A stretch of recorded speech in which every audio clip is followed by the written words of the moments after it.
नमस्कार दोस्तों, दीपिका पादुकोण और कंट्रोवर्सी, ये इस वीडियो का टाइटल क्यों है वो आप इस वीडियो को पूरा देखते जाइएगा, आपको समझ आ जाएगा। दोस्तों, जैसा कि आपको पता है कि हाल ही में दीपिका पादुकोण कॉफी विद करण में गई थी और वहां उन्होंने एक स्टेटमेंट दिया था और उसके बाद वो काफी ट्रोल होने लगी। खैर, अब बॉलीवुड का ट्रोल होने से ठीक वैसा ही रिश्ता है जैसे कि रिश्ता केजरीवाल से झूठ का। दोनों एक दूसरे से दूर नहीं रह सकते। अगर केजरीवाल भ्रष्टाचारी है तो फिर इस दुनिया के अंदर कोई ईमानदार नहीं है। अब दीपिका का ऐसा पहला स्टेटमेंट नहीं है जिससे वो ट्रोल हुई है। आज से लगभग 4 साल पहले, जी हाँ, करीब 4 साल पहले जेएनयू कॉलेज में 2 यूथ ऑर्गेनाइजेशन के आपस में लड़ाई हो जाती है। इनमें से एक ग्रुप था वामपंथियों का और एक ग्रुप था एवीपी का, यानी कि अखिल भारतीय विद्यार्थी परिषद का। दीपिका जी वामपंथियों के स्टूडेंट से तो मिली, लेकिन उन्होंने एवीपी से बात करना भी ठीक नहीं समझा। शायद उनकी नजर में ये स्टूडेंट्स नहीं होंगे। खैर, दीपिका जी को इस प्रोटेस्ट में जाके वो मिल गया जो इन्हें चाहिए था। जी हाँ, आउटरीच, क्योंकि कोई भी एक्टर बिना आउटरीच कैसे मूवी हिट करा लेगा।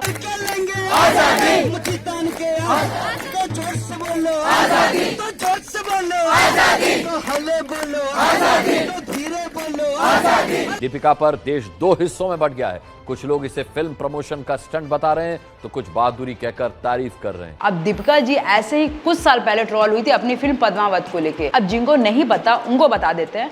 पद्मावत रानी पद्मावती पर बनी फिल्म थी और रानी पद्मावती को देवी का दर्जा दिया जाता है। लेकिन इनको ये बात समझ में आएगी तब ना, माँ पद्मावती की गाथा को फिल्म में कैसे दिखाया जा सकता है, ये बात राजस्थान के लोग को जानते थे और उन्होंने इसलिए इनका विरोध भी किया। लेकिन इन्होंने इन लोगों को समझने की जगह उल्टा इन पे ही ब्लेम लगा दिया। जब पद्मावत रिलीज हो रही थी उसी वक्त मुझे जो मैं महसूस कर रही थी, मैंने उसी वक्त कह दिया था। अब जो मैं देख रही हूँ मुझे बहुत दर्द होता है। खैर, बॉलीवुड से आप क्या ही एक्सपेक्ट कर सकते हैं। चलिए, ये तो वो बातें हो गई जो आपने कभी ना कभी सुनी होंगी। लेकिन अब बात करते हैं उस पॉइंट की जो दीपिका ने कॉफी विद करण में कहा था कि भाई मैं एक एज में थी, मैं सीरियस नहीं थी रिलेशनशिप को लेके। नो डाउट, हर किसी की लाइफ में एक टाइम ऐसा आता है जब वो रिलेशनशिप, लव और मस्ती मजाक में अंतर नहीं कर पाता है। और इस बात में कोई भी बुराई नहीं है कि भाई पास्ट में उसको टॉक्सिक रिलेशनशिप मिली, क्योंकि भाई रिलेशनशिप अच्छा है या बुरा ये आपको रिलेशनशिप में जाने के बाद ही पता चलता है। तो पॉइंट यहाँ ये है कि इस जगह दीपिका की बातों को लॉजिकली समझा जा सकता है, तो क्या इसी जगह रणवीर कपूर की बातों को नहीं समझा जा सकता? शायद उन्हें भी ना समझ आए हो रिलेशन, लेकिन नहीं, लड़के का कैरेक्टर बना ही है जज करने के लिए, है कि नहीं। आज से 4 साल पहले कॉफी विद करण में पांड्या ने बोला था कि वो बहुत ओपन है रिलेशनशिप को लेके, लेकिन वो कितना ट्रोल हुए थे, इतना ट्रोल हुए, उन्हें माफी भी मांगनी पड़ गई थी। क्या पंड्या की गलती को ऐसे ही इग्नोर किया जा सकता था जैसे आज दीपिका के स्टेटमेंट किया जा रहा है? जबकि पंड्या दीपिका से 7 साल छोटा है और उसने जब ये बात बोली थी ना, तब वो सिर्फ 25 से 26 साल का था। आज जो लोग दीपिका को इनोसेंट बता रहे हैं, क्या उन्होंने हार्दिक के टाइम बोला था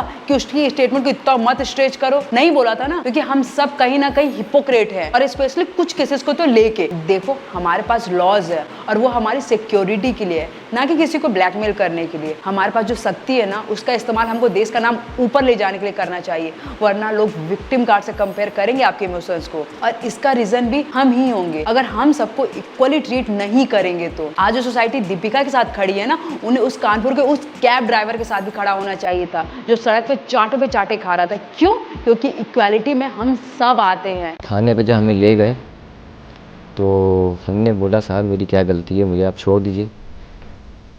लेडीज़ का पक्ष लिया गया, उसकी रिपोर्ट लिखी, मगर मेरी कोई सुनवाई नहीं है। देख लो भाई, हम लड़के हैं ना, हमारे साथ ऐसा ही हो।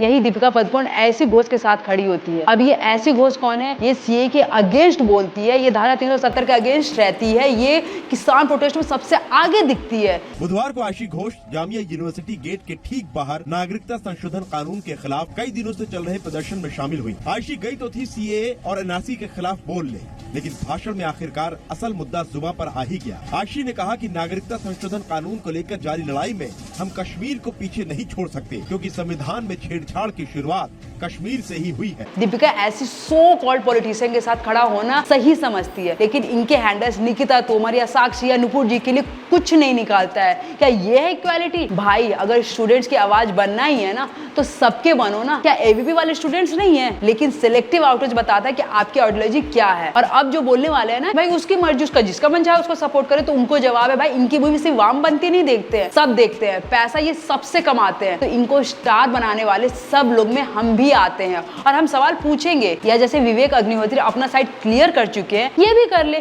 कि भाई हम सिर्फ वामपंथियों या लेफ्ट के लिए ही मूवी बनाते हैं, हमको इनसे कोई दिक्कत नहीं होगी। मतलब आप खुद बताओ, क्या हम स्वरा से मैच्योरिटी एक्सपेक्ट करते हैं? नहीं ना, तो इनसे क्यों करेंगे? लेकिन अपना साइड तो क्लियर रखो, ये नहीं कि भाई हम लिबरल भी हैं, सेकुलर हैं, बट एक्चुअली में हम बायस्ड हैं एक साइड के लिए। मेरे ख्याल से अभी तक आपको इक्वालिटी समझ आ गया होगा और ये भी समझ आ गया होगा कि दीपिका का स्टेटमेंट गलत नहीं है और ना ही उनकी गलती है। गलती है सोसाइटी की, जिसको हम खुद टॉक्सिक बना दिए हैं। अगर हम किसी जेंडर से हेट करेंगे तो वो जेंडर भी हमको हेट करेगा। न्यूटन का थर्ड लॉ अपनी जिंदगी में भी अप्लाई करना याद रखो, every action has a equal and opposite reaction। मगर मेरी कोई सुनवाई नहीं। अब बात करते हैं बॉलीवुड की, जिसने डे 1 से हर वो चीज की है जो हमारे कल्चर के अगेंस्ट है। और याद रखना, यहाँ मैंने कल्चर बोला है, रिलीजन नहीं, क्योंकि रिलीजन के तो इन उर्दूवादियों ने एक अलग ही सेगमेंट बना रखा है और ये आज नहीं सालों से होते आ रहा है। सालों पहले जो गाने बनते थे उनमें मंदिरों का टूटना बताया जाता था। टूटा हुआ मंदिर मैं नहीं, मंदिर सा एक दिल ढाया है, मंदिर टूटा सपनों का। और ये सालों पुराने गाने हैं, मूवीज में तो एक से एक ब्लंडर कर रखा है इन्होंने। मतलब हिंदुओं के ही हर कास्ट वाला आदमी विलेन होता है, जैसे कि बलात्कारी ठाकुर और चोर पंडित। इन्हीं उर्दूवादियों ने दिखाया बजरंगी भाईजान में कि पाकिस्तान कितनी कोऑपरेटिव कंट्री है, लेकिन असल में वहाँ क्या होता है वो आपने खुद ही सुना होगा। यही उर्दूवादी पैट्रियटिज्म के नाम पर गदर जैसी मूवीज को हिट कराता है और फिर इनके एक्टर्स सेकुलरिज्म की चाशनी बेचने लग जाते हैं। गदर एक ऐसी फिल्म है जो कभी भी, गदर 1 ने ना कभी नफरत फैलाई, सिर्फ प्यार फैलाया, हर रिलीजन कास्ट की को एक बनाया। ऐसी कौन सी बड़ी फिल्म हो सकती है जो बोलती है कि एक पाकिस्तान की लड़की, एक मुस्लिम, एक हिंदू से शादी करती है और अभी भी अपने इस्लाम को नहीं भूली, उल्टा सनी जी जो तारा सिंह का किरदार निभा रहे, उन्होंने इस्लाम को कबूल किया। एक इंसानियत की होती है, ये झगड़े नहीं होने चाहिए, दोनों तरफ उतना ही प्यार है। ये सियासी खेल होता है जो ये सब नफरतें पैदा करता है। जनता नहीं कोई चाहती कि एक दूसरे के साथ हम झगड़े या लड़े, बिकॉज आखिर हैं तो सब इसी मिट्टी से। और ये सबसे सेफ साइड होता है कि भाई लोग गलत नहीं है, सरकार करा रही है ये सब। ये सियासी खेल होता है जो ये सब नफरतें पैदा करता है। भाई प्रोपेगेंडा फैलाओ आप और बिल फाड़ दो सरकार के नाम पे, सही है भाई। खैर, आपको अभी ये सब समझाने का भी यही रीजन था कि आप समझो इन उर्दूवादियों का कोई एथिक्स नहीं होता है। नॉर्मल लाइफ में दीपिका के स्टेटमेंट भले ही ऑफेंसिव हो सकता है, लेकिन इनकी वर्चुअल दुनिया में हर चीज ओके है भाई। इनके डबल मीनिंग सॉन्ग्स हो या वल्गर वर्ड्स हो, इनको जब ऐसे कंटेंट बनाने में शर्म नहीं आती तो भाई स्टेटमेंट में क्या है। होप सो आप लोगों को समझ आया होगा कि इनका आखिर मोटिव क्या होता है। इन केस अगर आपको नहीं समझ आया तो रिलायबल चैनल को जरूर सब्सक्राइब करना, क्योंकि एक पूरी डेडिकेटेड वीडियो आने वाली है इन उर्दूवादियों पर। खैर, अब हमने सबकी बात कर ली, दीपिका की, रणवीर की, बॉलीवुड की, लेकिन चुगली आंटी तो रह ही गई। जी हाँ, मैं यहाँ बात कर रही हूँ करण जौहर की, जिनकी जिंदगी का 2 ही मकसद, एक पहला नेपो किड्स को लॉन्च करना और दूसरा दूसरों की जिंदगी में आग लगाना। 4 साल पहले एक टैलेंटेड क्रिकेटर का कैरियर खराब करने आ गए थे ये भाई साहब, और आज अच्छे खासे कपल की लंका लगा दी। खैर, करण जौहर ऐसा कर सकता है क्योंकि जो आदमी है वो रियल लाइफ में जो पार्टी वाली वीडियोस होती है ना, उसको भी वायरल कर देता है। जी हाँ, ये वीडियो तो देखी ही होगी।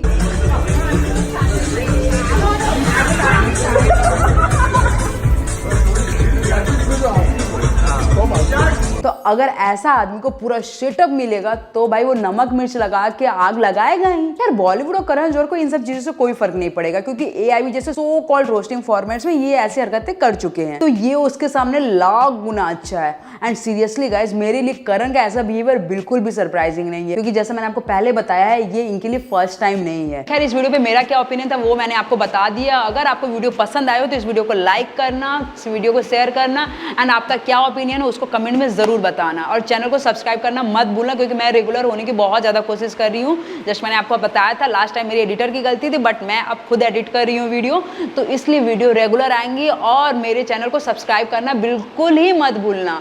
और हाँ, मेरे ट्विटर पेज को भी फॉलो कर लेना, वहाँ मैं काफ़ी ज़्यादा एक्टिव रहती हूँ।